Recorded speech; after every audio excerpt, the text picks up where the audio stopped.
Ano yung diskarte mo? Bakit ka nakapagpundar ng ganito? First things first lang, hindi ko to magagawa nang wala yung asawa ko. So, thankful pa rin ako na nandiyan yung asawa ko. Halika tara sa biyahe ni Edward. Sumama ka na sa biyahe ni Edward. Mga kwentong pang marino ba ang gusto mong malaman? Tara mga kabiyahe upang iyong masaksihan. Okay mga biyahe, welcome back to my interview vlog.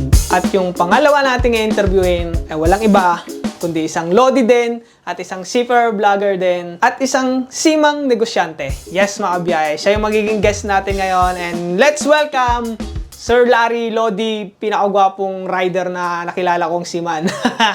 Come on, Larry! Yun o. Diyan. Larry the Explorer!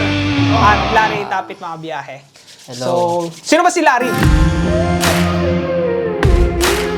Ako'y normal na tao lamang, seaman. Ang rang ko po ay isang AB sa barko. And then, Deck ka pala, Lods. Deck ako. Then, naisipang mag-retire ng maaga. Sana, tuloy-tuloy na. Para, yes, syempre blessings yan. Okay, si Larry ay isang seafarer mga biyahe. At stand proud yan mga biyahe. PMI, ano ka? Manila? PMI Manila. Manila ka pala, Quezon City Class ako. of 2011. Tapos may PMI Ball din. Shoutout sa inyo lahat ng mga taga-PMI. So si Larry, na-invite natin mga biyahe kasi, well, napabilib talaga ako sa kanya. Matagal na kami magkakilala, mga Lods. Nung nasa Gramsci pa, may restaurant pa kami ni Onin TV, di ba? Siya yung isa sa Seaman Vlog Squad na pioneer. Tayo yung pinagsimula, di ba, ng Seaman Vlog Squad nung una. O tayo yung mga OG, kumbaga matatagal na nagano. Kaso nga lang hindi siya masyadong nagtuloy, siguro na burnout ka. No? Burnout, plus busy na rin. Pero hindi naman yung pag-vlog yung pag-uusapan natin ngayon, kundi yung naipundar ni Larry, which is doon ako napabilib mga biyahe. So, si Larry ngayon ay nag-onboard ka pa, Lods? No, currently, Hindi na. sa bahay na lang. Hindi. Matagal ka nang hindi nag-onboard. Magto 2 years na.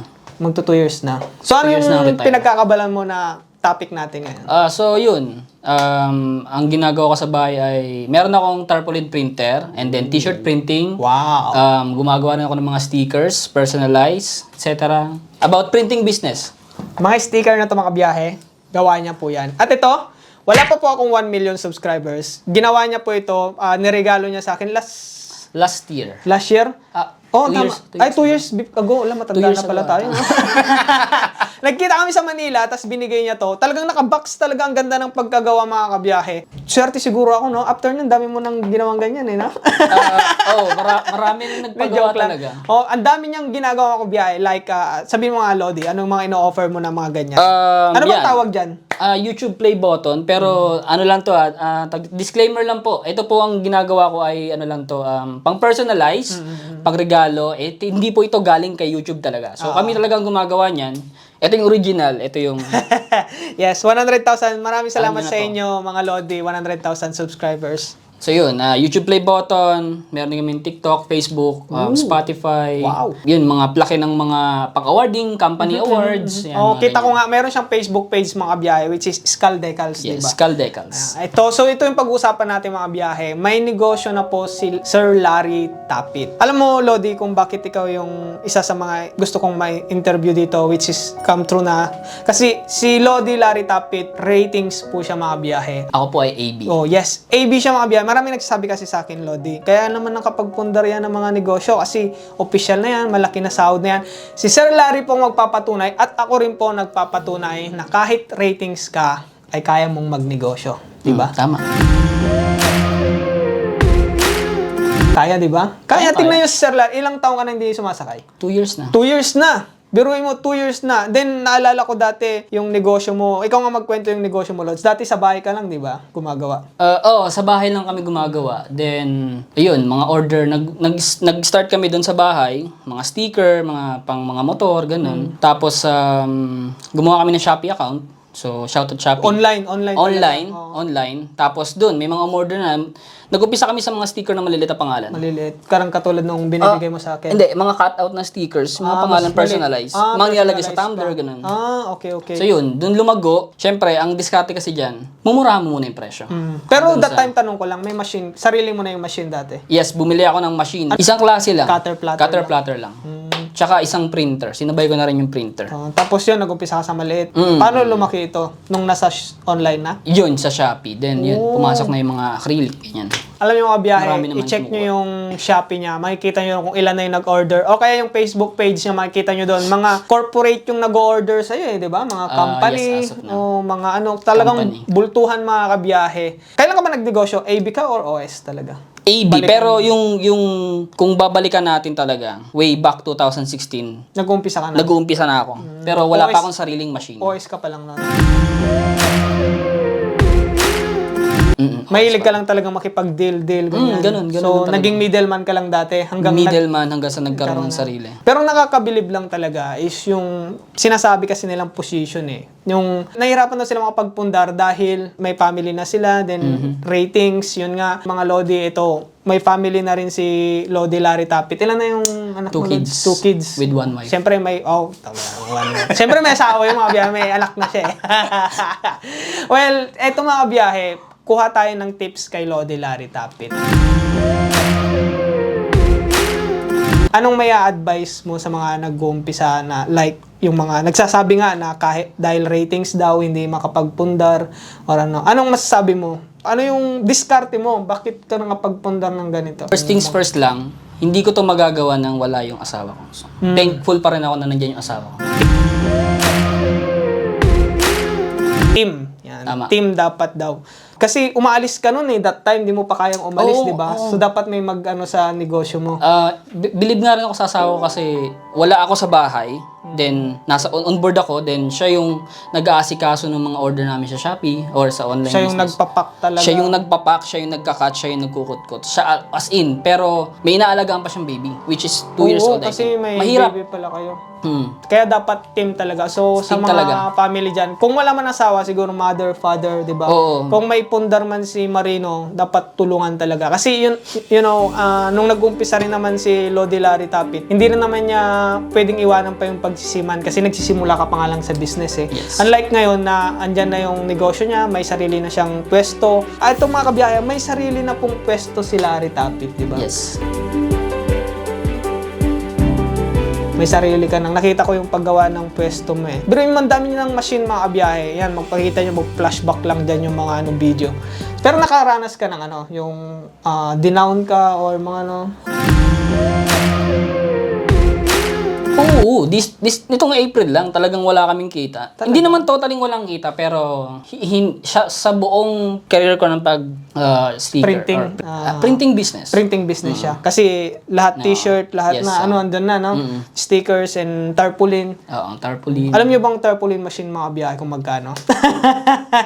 Mura na lang ngayon yun. Mahal kaya yan mo mga dyan. kabiyahe. Mura na lang ngayon. Grabe, mahal ng machine. Laking machine yan eh.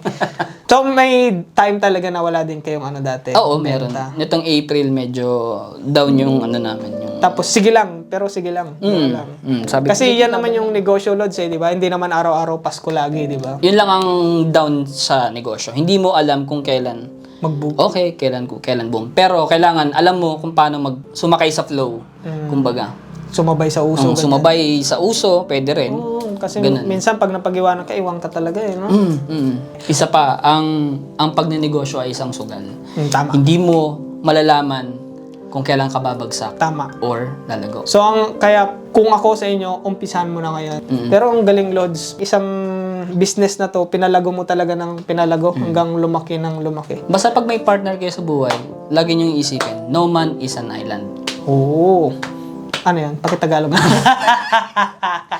Laging nandyan yung partner mo para supportahan ka. Tama, Kung ano yung idea niya, i-apply mo. Kung hindi ubra yung idea niya, then subok kayo ng panibago. Subukan ng panimbago. Oo. Try lang Try ng and try. try lang. No? Galing. Alam mo, Lods, yan din naman lahat ng pangarap ng iba. Sabihin na nating nagbabarko pa yan ngayon. Pero nasa isip niya, lalo na pag maalon, di ba? Negosyo. Yes, ganyan. oo. Kasi yun naman yung balak talaga nating lahat eh. Aminin nyo man o hindi, mga sir, mga ma'am na nagbabarko. Ini-imagine nyo rin yung sarili nyo na mag-i-stay sa Pilipinas, mayroong negosyo. Tapos, yun na, kahit hindi man may bigay yung sinasahod mo dati, at least kasama mo yung pamilya mo. Then, yung iba naman, sumasampa pa ng barko para mag-ipon pa ng mag-ipon. So, go on lang ng go on mga biyahe. Hanggang sa makapagpundar din tayo katulad ni Sir Larry Tapit. Grabe. Sariling negosyo yung mga biyahe. Wala siyang partner dito mga biyahe. Depende, kasi magdedepende yan sa lugar kung pagtatayo mo ng negosyo. So, hindi ka pwedeng magtayo ng isang negosyo na alam mong hindi papatok. So, alamin mo muna kung Alamin anong mo kailangan. kung ano yung kailangan, Dun sa- pinakakailangan sa isang lugar, then tsaka ka magpundar pa unti-unti. Ngayon, wag kang, yun nga, gaya ng sinabi ko, wag mong isipin yung kinikita mo na maliit, nag-umpisa ka. Dadami. Yun yung ano dun yung umpisa no? Yung umpisa talaga yung pinaka-crucial sa lahat. Oo. Kailangan kukunin mo yung tiwala ng mga customer mo. Pero, Lodi, Larry Tapit, balak mo pa rin bang bumalik sa barko kung sakali?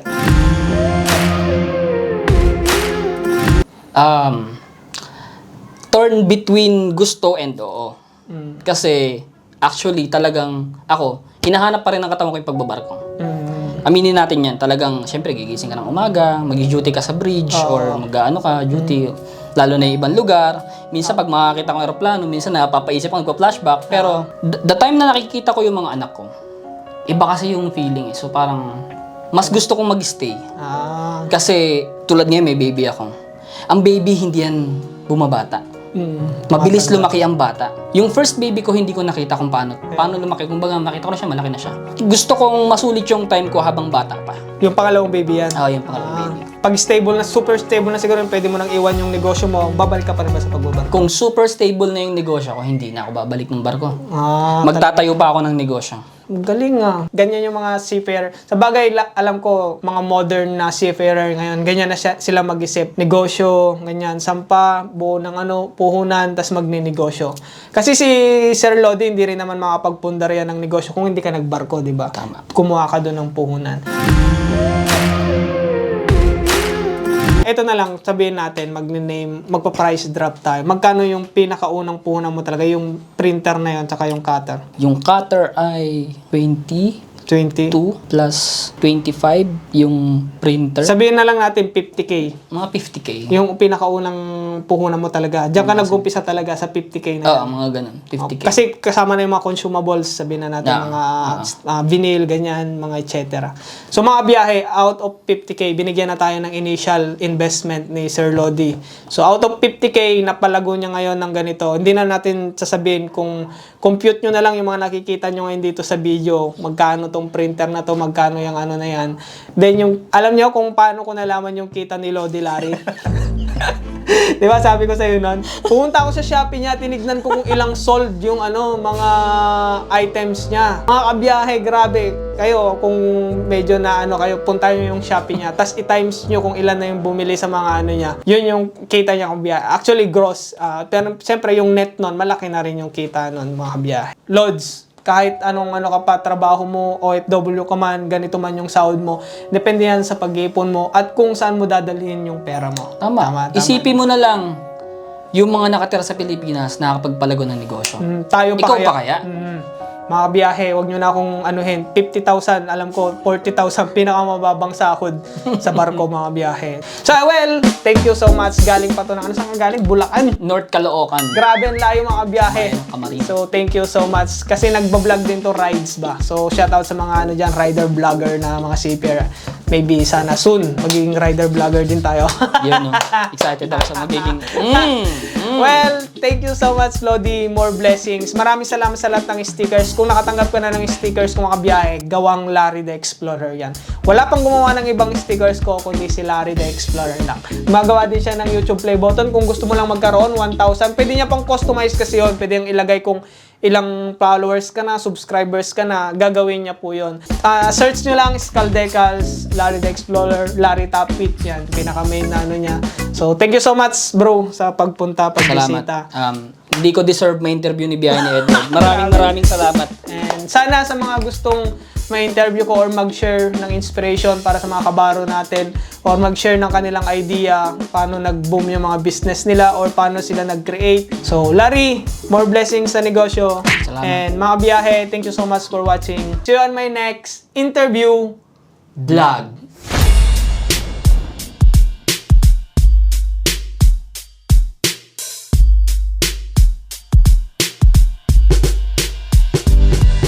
Halika tara tara sa biyahe ni Edward. Sumama ka na sa biyahe ni Edward. Mga kwentong pang marino ba ang gusto mong malaman? Tara mga kabiyahe upang iyong masaksihan. Halika tara sa biyahe ni Edward. Sumama ka na sa biyahe ni Edward. Mga kwentong pang marino ba ang gusto mong malaman? Tara mga kabiyahe upang iyong masaksihan. Simulat sa pool nung ako ay nakatapak sa barko, ay ini-enjoy ko lang palagi ang kontrata ko.